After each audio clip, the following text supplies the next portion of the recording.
Здравейте, аз съм Кристиан Евтимов, вие гледате Блог ТВ и днес ще кажа с какъв скейт карам аз, моят сетъп.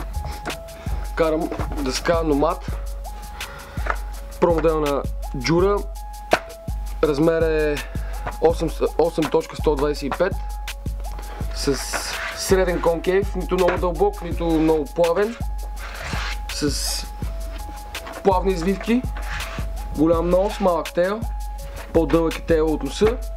Това е готино, чупва зверски. Така, колела, Gold Wheels, Brandon Beeble, 50 единица, страшни, твърди. Много ми харесва, защото няма флат спотове, for sure. Няма никакви флат спотчета. Лагери Shake Junt Abex седмица, вървят зверски.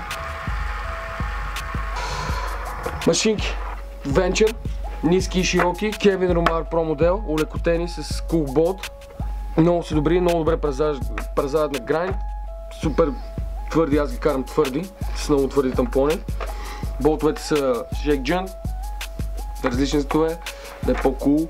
Shake Junt, motherfucker, you know how we do it. Карам с обувки Spectre, by Supra, на Lil Wayne, новата фирма. Супер удобно за скейт. Вулканизирана подметка. Имаш голямо усещане върху скейта, не е много дебела подметката. Другото, което е като паднеш, не си набиваш чак толкова петите.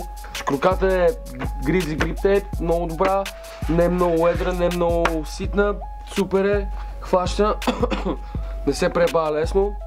Дъската, както казах, вече е Nomad, много добра, здрава, караме вече месец тази дъска и чуква зверски. Block Boys Forever, motherfucker, карайте и не спирайте да карате.